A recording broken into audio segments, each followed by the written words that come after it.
Welcome to the screencast about a mass spring system and its period.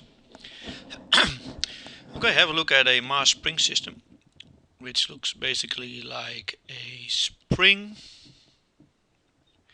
with a stiffness K and a mass M. Okay, first have a look at the differential equation. So we have two forces. We have first the force gravity is m times z second derivative. So we say this movement equals z. That's because the heave movement is also in the vertical direction.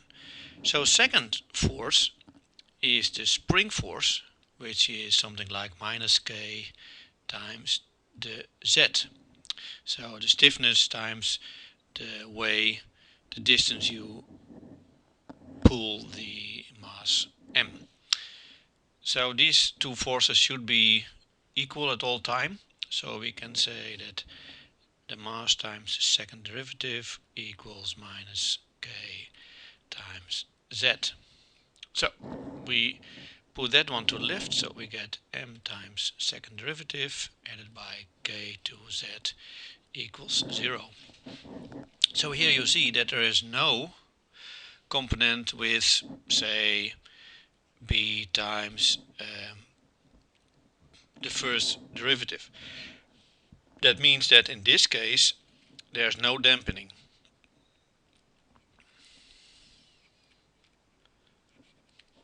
Of course, in reality there will be, but this is more to keep it a little bit simple.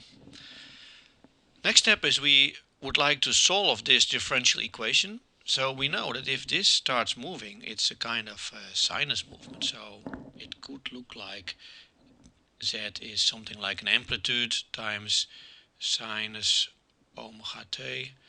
You could use a cosinus as well if you would like to.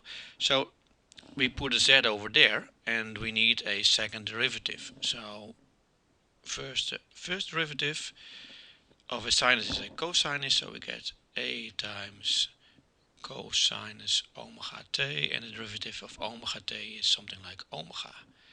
Second derivative of a cosinus would be a minus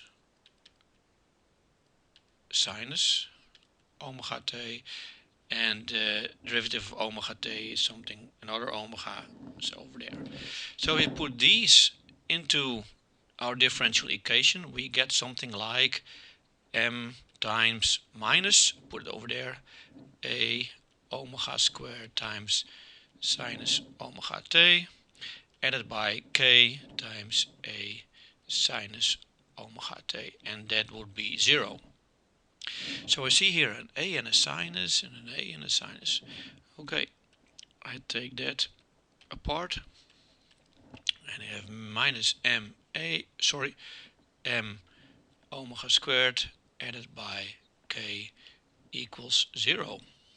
So we could say the amplitude is 0, but then nothing happens. So that means that the inner part here would be 0. So minus m omega squared added by k equals 0.